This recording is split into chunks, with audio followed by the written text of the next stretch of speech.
Good morning, class 9. This is Kiran, your maths teacher, and today we are starting our new chapter number 13, surface areas and volumes. कि हमें surface area और volume हमें पढ़ना है कि होता क्या। अब तक हमने क्या, जैसे हम अपने एनवायरनमेंट में देखें, हमें एक तरह से हर जगह कोई ना कोई फिगर जरूर दिखती है, जैसे रेक्टेंगल है या आपका स्क्वायर है या ट्रायंगल है। अब मैं एग्जांपल लूँ, जैसे आपकी ये बुक की एग्जांपल लूँ, ठीक है, इसका मैं ओनली सिंगल पेज की बात करूँ, ओनली सिंगल पेज, तब क्या है इसकी लेंथ है समथिंग। अब ये देखो, इस पेज की एक लेंथ है और ब्रेड्थ है, लेकिन इसकी कोई थिकनेस नहीं है ना। सिर्फ दो ही चीजें हैं इसके पास, लेंथ एंड ब्रेड्थ। तो ये क्या है, आपका एक 2D फिगर है ना। इससे पहले अगर मैं 1D फिगर की बात करूं, आप सिंगल एक लाइन की बात करूं, इसकी सिर्फ लेंथ है, ब्रेड्थ भी नहीं है और हाइट भी नहीं है ना। तो ये जो आपकी सिंगल लाइन है ये 1D फिगर में आती है। पॉइंट की बात करूं, एक सिंगल पॉइंट, जो हम मैथमेटिक्स में जो हम ज्योमेट्री स्टार्ट करते हैं सबसे पहला आता है व्हाट इज अ पॉइंट। इस पॉइंट की ना तो लेंथ है, ना ब्रेड्थ है, ना हाइट है, कुछ भी नहीं है इसकी, तो इसे बोला जाता है ये आपका एक तरह से 0D फिगर है। इसका एक भी डायमेंशन नहीं है, इसमें सिर्फ लाइन में एक लेंथ ऐड हो गई तो ये 1D फिगर बन गई। इसके बाद मैं रेक्टेंगल की बात करूं, रेक्टेंगल, स्क्वायर, ये आपके इसके अंदर क्या है, एक लेंथ भी है इसकी और एक ब्रेड्थ भी है। इसके अंदर लेंथ और ब्रेड्थ दो डायमेंशन आ गई। तो इस तरह की आपकी कौन सी फिगर होती है, 2D फिगर हो गई। जैसे स्क्वायर है आपका एक तरह से, है ना, तो ये सारी आपकी क्या है, पेंटागन है, हेक्सागन है, ये सारी आपकी क्या है, 2D फिगर है, जिसकी लेंथ और क्या, ब्रेड्थ होती है ना। इसके बाद आपके बाद बात करें जिसमें थिकनेस भी ऐड हो जाए। अब मैं इस पेज की बात कर रही थी, इसकी सिर्फ लेंथ है और ब्रेड्थ है ना, लेंथ और ब्रेड्थ, 2D फिगर है, तो 2 डायमेंशन फिगर है। क्या हो जब मैं बहुत सारे पेजों को इकट्ठा रख दूं, तब क्या बनेगी, लेंथ थी, ब्रेड्थ थी, लेकिन साथ ही साथ सब उसके पास कुछ थिकनेस भी आ गई, तीसरी चीज और ऐड हो गई। तो तीन चीजें क्योंकि इस फिगर में आ गई हैं, क्यूबॉइड का अगर मैं एग्जांपल ले रही हूँ, तो इसी वजह से इसे क्या बोला जाता है, 3D फिगर्स। क्या बोला जाता है, 3 डायमेंशनल फिगर्स। अब यहाँ देखो, जैसे ये क्यूबॉइड है, then cuboid is a 3D figure. Why? Because it has length, breadth and this is breadth and height. क्योंकि इसमें 3 डायमेंशन आ गई, that's why this is known as 3D figures. इस 3D फिगर्स के भी बारे में हमने पिछली क्लास में मेंसुरेशन में भी इनका सरफेस एरिया और वॉल्यूम हमने डिस्कस किया है। जस्ट वही क्वेश्चंस थोड़े से हमें आगे और डिस्कस करने हैं। क्या है ये क्वेश्चंस जो भी है आपके, वो फॉर्मूला बेस्ड क्वेश्चंस हैं, जितने भी क्वेश्चन, क्योंकि आपको अगर फॉर्मूला पता है, याद है, और आपने क्वेश्चन पढ़ा, आपको समझ आ गया, हाँ मुझे यहाँ सरफेस एरिया निकालना है, लेटरल सरफेस एरिया निकालना है या वॉल्यूम निकालना है, तो आप जस्ट फॉर्मूला लगाएंगे और हम अपना क्वेश्चन सोल्व कर लेंगे।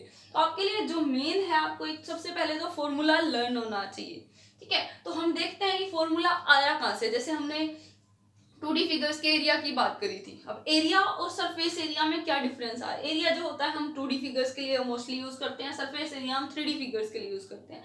एरिया का मतलब है, अब जैसे मैं इसकी बात करूं, तो एरिया का मतलब है वो चीज जो आपकी 2 डायमेंशन फिगर है, वो कितना स्पेस ऑक्यूपाई कर रही है एक जगह रखने के लिए, ठीक है, वो होता है सिंपल एरिया। 3D केस में भी अगर एरिया की बात करता है तो वो ओनली वन फेस की बात कर रहा है। अब आप ध्यान से देखो, इस क्यूबॉइड की, अगर मैं क्यूबॉइड की बात करूं, इसके अंदर आप क्या, जब हाइट इंक्लूड हो गई तो इसके आपके 6 फेसेस बन गए, 1 2 3 4 5 6, है ना, ऊपर नीचे, दो साइड में, दो आगे पीछे, है ना, टोटल 6 फेसेस बन गए। और इस क्यूबॉइड में आपको पता है इसके 6 फेसेस होते हैं, 8 वर्टिसेस होते हैं, 12 एजेस होती हैं। अब एजेस की मैं बात करूं, 6 क्या है इसके, 6 फेसेस, 8 वर्टिसेस एंड 12 एजेस। अब एजेस में भी थोड़ा सा आगे ध्यान से समझो क्या है। अब आप ध्यान से देखोगे, ये एक लेंथ है ना, ये भी इसकी क्या है, लेंथ है, ये यहाँ पे भी लेंथ है, ये भी लेंथ है। तो एक तरह से इस 12 एजेस में 4 तो आपकी लेंथ होती है। ब्रेड्थ की बात करूं, 1 ब्रेड्थ, 2 3 4 आपकी ब्रेड्थ होती है। हाइट की बात करूं, 1 2 3 4 ही आपकी क्या होती है, हाइट होती है, ठीक है। तो इसका अगर एक तरह से पेरीमीटर या इस तरह से निकालने के लिए कहा जाए कि इस क्यूबॉइड का, तो वो आपका यहाँ से फॉर्मूला बनता है 4 into L plus 4 into B plus 4 into H. यहाँ से हम 4 कॉमन ले सकते हैं, 4 into L plus B plus H, ठीक है, क्योंकि इसके 12 एजेस हो गई, तो 12 एजेस के अकॉर्डिंग उसका क्या पेरीमीटर है एक तरह से वो निकाला जाए, तो वो ये फॉर्मूला होता है। ठीक है, इसके बाद मैंने बात करी, मुझे अभी फिलहाल काम करना है सरफेस एरिया पे। इस फिगर का अगर मैं सरफेस एरिया निकालने के लिए कहूँ, तो अभी मैंने आपको बताया सिंपल एरिया का मतलब होता है वो क्या स्पेस ऑक्यूपाई कर रहा है। अब क्योंकि इस क्यूबॉइड के 6 फेसेस आ गए है ना, तो एरिया उसके 6 फेसेस का निकाला जाएगा। अब आप एक तरह से अपने रूम का अगर एग्जांपल लें, तो लेंथ कॉर्नर से अगर आप देखोगे ये लेंथ है, ऊपर ब्रेड्थ ऊपर हाइट है, ये ब्रेड्थ है ना। तो अब आप ध्यान से देखोगे जो आपका फ्लोर है और जो आपकी रूफ है उसकी जो 2 डायमेंशन बन रही है, लेंथ और ब्रेड्थ की बन रही है ना, LB LB.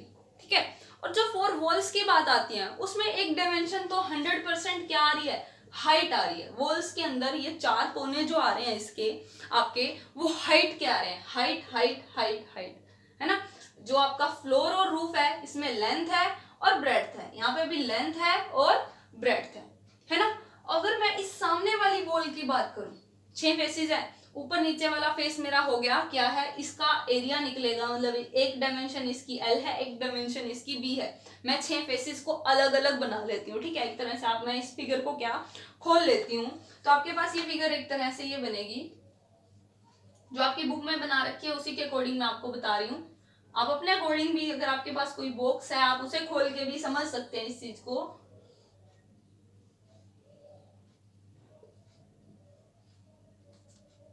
Breadth height, height breadth, height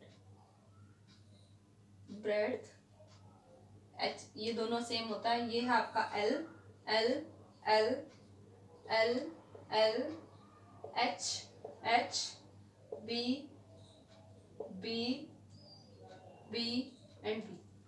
ये सिर्फ आपको एक बार समझाने के लिए, आप एग्जाम्पल अपने रूम का ही लेके देखो। मैं रूम का एग्जाम्पल लेके बताती हूँ। जैसे आपका फ्लोर और रूफ की बात करूं, नीचे वाले फर्श और छत की बात करूं, ध्यान से देखोगे अगर इसको आप लेंथ ले रहे हो, इस तरफ वाले को ये लेंथ है और जो साइड में लाइन जा रही है इसे अगर आप ब्रेड्थ ले रहे हो, तो जो फ्लोर और रूफ है इसकी डायमेंशन सेम रहती है। ये लेंथ है, ऊपर भी लेंथ है, ये ब्रेड्थ है, नीचे भी लेंथ है, ब्रेड्थ है ना। तो इसका एरिया, जब मैं ऊपर वाली छत का एरिया निकालना चाहूँ, तो एक तरह से सिर्फ छत को हटा लूं, सिर्फ छत को देखूं, मैं नीचे वाला कुछ ना देखूं, सिर्फ इस फेस को देखूं। ऊपर वाले फेस की बात करूं, इस बुक में भी देखो अगर आप इस वाले फेस की बात करूं, इसकी 2 डायमेंशन बन रही है फेस की, सिर्फ एक सिंगल फेस की बात कर रही हूँ। इस पेज को मैंने क्या एक तरह से क्या अलग कर लिया, तो इसके पास क्या आ गया, लेंथ आ गया और ब्रेड्थ आ गया है ना। तो इस वाले ऊपर वाले फेस का एरिया बनेगा आपका एलबी बनेगा, पहले वाले फेस का, ऊपर वाले फेस की बात करी हमने रूफ की। अगर मैं फ्लोर की बात करूं, नीचे वाले एरिया, नीचे वाले इसकी फर्श की, तो इसके पास भी लेंथ है, इसके पास भी ब्रेड्थ है, तो इसका एरिया भी क्या बनेगा, एलपी। ठीक है, अब मैं पीछे वाले, आगे वाले इसकी बात करूं, अगर आप यहाँ से बुक से ध्यान से देखोगे, इसको एक तरह से रूम समझोगे, तो ये वाला फेस की बात करूं मैं, इसमें आपकी एक तो ये सिर्फ इस फेस को हटा रही हूं मैं और किसी चीज को नहीं, इस फेस को देख लिया मैंने। इसके पास लेंथ है, ब्रेड्थ तो नहीं है, ब्रेड्थ तो इस तरफ जा रही है ना, इसके पास ये वाली डायमेंशन है। इस डायमेंशन को क्या बोल रहे हैं, एच बोल रहे हैं। एच बोल रही हो ना इसको, इस वाली चीज को एच।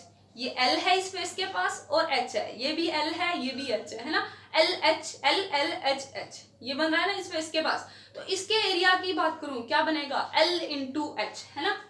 जो भी 2 डायमेंशन होती है उनकी हम क्या करते हैं, मल्टीप्लाई करते हैं, एल इंटू एच। इसी के सामने, इसी के बिल्कुल पीछे वाले एरिया की बात करूं, दोनों सेम चल रहे हैं ना, क्योंकि आमने सामने वाले इसके फेसेस सेम होते हैं। तो इसके पास भी लेंथ है और हाइट है, तो इसका एरिया क्या बन जाएगा, एल इंटू एच। अब बात करते हैं इस वाले, इस डायमेंशन की, ये वाले फेस की, ये लेंथ था, ये ब्रेड्थ है, ये हाइट। अब इस फेस के पास क्या जा रहा है, इस फेस के पास ब्रेड्थ जा रही है और हाइट जा रही है ना। ब्रेड्थ है और हाइट, लेंथ यहाँ है, ये लेंथ है, ये लेंथ है, ये लेंथ है और ये लेंथ है। यहाँ तो हमारे पास ब्रेड्थ चल रही है, breadth breadth breadth breadth, height यहाँ सबके पास है, ब्रेड्थ और हाइट है इसके पास। तो इसका एरिया क्या बनेगा, बी इंटू एच। यहाँ पर भी आपका एरिया बनेगा बी इंटू एच। ठीक है, 6 फेसेस थे, 6 के 6 फेसेस का मैंने अलग अलग एरिया निकाला है और उन्हें क्या ऐड करवा दिया। ठीक है, तो अब मैं ऐड जब इसको करवा रही हूँ, अब आप मैं ध्यान से देखूं तो LB 2 टाइम्स है, तो 2 इंटू LB लिख सकती हूँ मैं। LH भी 2 टाइम्स है, 2 इंटू LH, ठीक है। यहाँ BH भी 2 टाइम्स है, तो 2 इंटू BH। इन तीनों में से 2 कॉमन ले लो, LB प्लस आगे पीछे हम लिख सकते हैं, तो आप LH भी पहले आ सकता है, BH भी आ सकता है, LH लिख लो चाहे HL लिख लो, कोई फर्क नहीं पड़ता। तो this will be your formula for total surface area of cuboid. Cuboid का अगर आपको टोटल सरफेस एरिया का मतलब जितने उसके फेस हैं उन सब का एरिया निकालना हो तो ये बनेगा, ठीक है। अब क्वेश्चंस कई बार आ जाते हैं आपको एक तरह से बता दिया, स्विमिंग पूल का एग्जांपल लो, अगर आप उस स्विमिंग पूल का अगर आपको पेंट कराना है अंदर से, तो उसके क्या 4 वॉल्स हैं और फर्श है, उसको थोड़ा सा होगा पेंट, अगर फर्श पे भी आपको कुछ कराना है। उसकी तो छत गायब है, छत पे तो कुछ भी नहीं होना ना, क्योंकि ऊपर तो पानी है। तो उस केस में हमारे पास सिर्फ 5 फेस आते हैं। आपको क्वेश्चन समझना है और ये देखना है जब भी सरफेस एरिया निकालना हो कितने फेसिस का निकाला जा रहा है, 4 फेसिस का है, 5 फेसिस का है या 6 फेसिस का, जितने भी फेसिस का हो उसके अकॉर्डिंग चलेंगे। या फिर ये कह दिया जाए आपका, जैसे ये जैसे मैं उसी स्विमिंग पूल की ही बात करूं कि मैं ये कह दूं कि उसके जो वॉल्स है ना उसको मुझे कुछ काम कराना है, उसके ऊपर फर्श पे मुझे कुछ नहीं काम कराना, तो स्विमिंग पूल का ऊपर का हिस्सा तो है ही खत्म, नहीं है ना, उसकी तो है ही नहीं उसकी छत। तो फर्श का मैंने कह दिया फर्श पहले ही रिपेयर है, मुझे सिर्फ बाकी के बचे हुए फेसेस पे काम कराना है। या मैं एक तरह से कार्डबोर्ड ले लूं जिसका ऊपर का भी हिस्सा नहीं है नीचे का भी हिस्सा नहीं है, मैं कहूँ मुझे उसे पेंट करना है। या मैं दीवारों की बात कर लूँ रूम के कि मुझे 4 वॉल्स को पेंट करना है, छत को भी नहीं करना कुछ भी, फर्श को भी नहीं करना कुछ भी, तो उस केसेस में मेरे पास कितने फेस आ जाएंगे, 4 फेस। आपके पास ये जो फॉर्मूला आया ये आया आपका 6 फेसेस के लिए, ये पिछली बार भी हमने डिस्कस किया था। तो अब अगर मैं बात करूं, अगर मुझे 6 की बजाय 5 फेसेस का डिस्कस करना हो, 6 फेसेस का आपके पास 3 केसेस बनते हैं, 6, 5 एंड 4 फेसेस का। जो 6 फेसेस का एरिया होता है उसे बोला जाता है टोटल सरफेस एरिया, सीधा लिखा हुआ है टोटल सरफेस एरिया, तो वहां आपको समझ जाना है हाँ भाई 6 फेसेस का निकालना है। इसके लिए बोला जाता है लेटरल सरफेस एरिया, या फिर एक और भी नाम है इसका, 1 सेकेंड, वो आगे उस केसेस में आएगा जब आपका कर्व सरफेस होंगे, अब बाद में डिस्कस करेंगे। फिलहाल के लिए है लेटरल सरफेस एरिया, जब आपका 4 फेसेस की बात आए, 4 फेसेस की बात आ रही है तो उसमें आपका छत गायब हो रही है और फर्श गायब हो रहा है ना, चारों वॉल्स चल रही हैं आपकी। अब छत के लिए भी मैंने कहा था LB एरिया है, फर्श के लिए मैंने कहा था LB एरिया, दोनों का एरिया तो खत्म है, निकालना ही नहीं। जब मुझे छत भी हटानी है फर्श भी हटाना है तब LB, ये छत का एरिया भी हट जाएगा, फर्श का एरिया भी हट जाएगा, तो आपके पास क्या बचेगा, जब आपको lateral surface area means 4 faces का निकालना है तब आपका बचेगा 2LH प्लस 2BH, है ना, मतलब 2 और H कॉमन ले लूं, मेरे पास बनेगा 2H into L plus B। ये आपका 4 फेसेस के केस में आपका एरिया बनेगा जिसे बोला जाता है लेटरल सरफेस एरिया, ठीक है। इसके बाद एक केस आता है आपका 5 फेसेस का, मींस मैं कहूँ आपको कमरे के अंदर पेंट कराना है, छत पे भी करना है, फर्श पे हम पेंट नहीं करते ना, तो वहां आपका क्लियर हो गया, आपको सिर्फ 5 फेस का एरिया निकालना है। वो आपको अब बताएगा नहीं क्वेश्चन में कि आपको 5 फेसेस यूज करने हैं कि 4 फेसेस लेने हैं या 6 फेसेस लेने हैं, वहां आपको खुद सोचना होगा। जब उसने ये कह दिया क्वेश्चन में कि एक रूम है जिसको मुझे पेंट कराना है, साथ में दीवार मतलब छत को भी पेंट कराना है, तो वहां से ऑब्वियस हो गया कि आपका फर्श हट गया, है ना, पेंटिंग के केस में क्या फर्श हट गया, तो आपके पास कितने फेसेस बने, 5 फेसेस। अब हटा क्या आपका, फर्श हटा, और फर्श का एरिया क्या होता है, LB होता है ना, तो मींस एक LB, फर्श का एरिया हट गया लेकिन छत का एरिया तो रहेगा, तो आपका एक जब LB हटा दोगे 5 फेसेस के केस में तब आपका बनेगा LB plus 2LH plus 2BH, यहां से भी आप क्या 2H कॉमन ले लो, आपका बनेगा L प्लस B। तो 5 फेसेस के केस में आपका ये एरिया बनेगा। जो आपके ये फॉर्मूलेज हैं आप इनको एक अपनी वर्कशीट स्टार्ट करने से पहले एक बार लिख लो, जहां से आपको लर्निंग के लिए इजी रहे कि 6 फेसेस के केस में ये है, 5 फेसेस के केस में ये है, 4 फेसेस के केस में ये है। ठीक है, इसके बाद मैं बात करूं, ये बात थी हमारी क्यूबॉइड की। सिमिलरली आपका क्यूब के केस में होता है।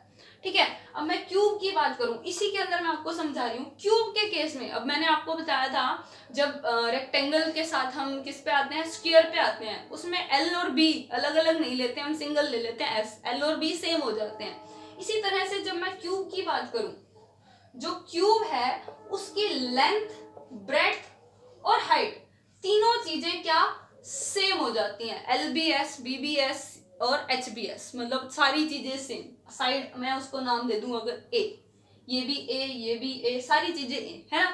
तो अब ये अगर कमरा स्क्वायर है, सिंपल सी बात करूं, लेंथ भी ए, ब्रेड्थ भी ए, हाइट भी ए, सब कुछ है।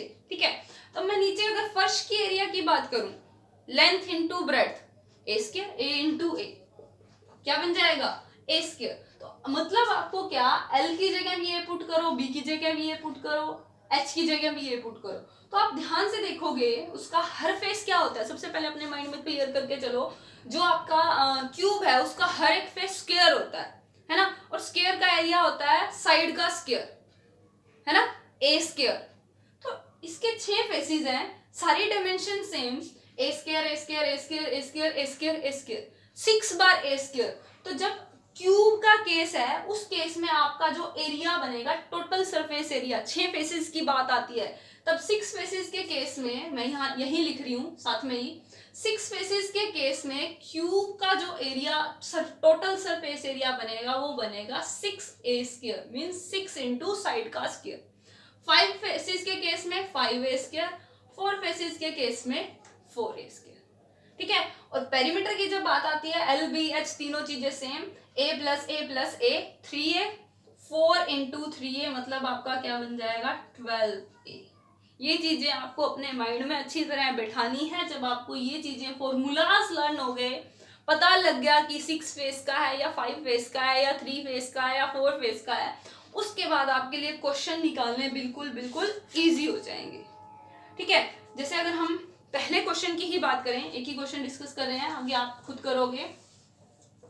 ये था हमारा क्यूब और क्यूबॉइड के केस में, और हम फिर आगे नेक्स्ट वीडियो में डिस्कस करेंगे। फिलहाल हम क्यूब और क्यूबॉइड की ही बात कर रहे हैं, वो भी सिर्फ सरफेस एरिया के, वॉल्यूम हम बाद में डिस्कस करेंगे। पहला क्वेश्चन कह रहा है वो, a plastic box 1.5 metre long, means आपके पास है length, that is 1.5 metre, width means breadth is 1.25 metre, and height deep है उसकी। अब ऊपर से देखा जा रहा है तो डीप, नीचे से देखते हैं तो हाइट। ये चीज आपको पिछली बार भी क्लियर करी थी। अगर हम जैसे कुएं के पास खड़े हैं या फिर छत पे खड़े हैं, छत से हम देखेंगे तो ये देखेंगे कमरा कितना गहरा है, यहाँ नीचे से खड़े होकर देखते हैं तो कमरा कितना ऊंचा है। सिर्फ इतना फर्क है, हाइट और डेप्थ सेम है। हाइट हम नीचे से मेजर करते हैं, डेप्थ हम ऊपर से मेजर करते हैं। ठीक है, तो डीप का मतलब हम यहाँ क्या लेंगे, हाइट ही लेंगे। ठीक है, एच की वैल्यू है आपके पास 65 सेंटीमीटर। अब पहले सबसे पहला काम है हमारा डायमेंशन सेम करना, है ना। तो अब मीटर सेंटीमीटर को अगर हम मीटर में कन्वर्ट करते हैं तो क्या होगा हमारा, मैंने आपको रूल बता रखा है, king Harry die mother do not cry much. अब जब हम इस तरफ जाते हैं तो हम मल्टीप्लाई करते हैं, इस तरफ आएंगे तो हम क्या करते हैं, डिवाइड करते हैं। अब centimetre, this is the centimetre, decimetre, metre, millimetre, decametre, hectometre and kilometre. तो मुझे सेंटीमीटर से मीटर में आना है, तो इसके बीच में कितने का रिलेशन है, 100 का, तो 100 से डिवाइड करेंगे, दिस विल बी 0.65 मीटर। ठीक है, ये चीजें आपको पता है, पहले बता रखी है, नहीं पता तो एक बार दोबारा इसको रिमाइंड करना। सिंपल है, king Harry die mother do not cry much, या कब हम दोस्त मिलेंगे, दिल्ली, चेन्नई, मुंबई। इस तरफ जा रहे हैं हम मीटर से सेंटीमीटर में, अगर यहाँ मीटर से हम सेंटीमीटर में जाते हैं तब 100 का ही रिलेशन, 100 का ही रहेगा। जस्ट आपको ये ध्यान रखना है, इस तरफ जा रहे हैं तो यहाँ मल्टीप्लाई हो जाता। अब क्योंकि हम उल्टा जा रहे हैं, सेंटीमीटर से मीटर की तरफ आ रहे हैं, इसलिए मैंने इसको किससे, 100 से डिवाइड किया है। सिर्फ यही फर्क है हमारे पास। ठीक है, इसके बाद कह रहा है, it is open at the top, it is open at the top, top से खुला है, टॉप नहीं है, मतलब उसका मतलब यहाँ कितने फेसेस की बात आ गई, 5 फेसेस की। The area of the sheet required for making the box, अब कह रहा है कि बॉक्स बनाने के लिए कितना एरिया लगेगा, तो यहाँ आपको 5 फेसेस का एरिया निकालना है। 5 फेसेस वाला जो एरिया का मैंने फॉर्मूला बताया, जो आपको मैंने कहा वो तीनों फॉर्मूले लिखने हैं।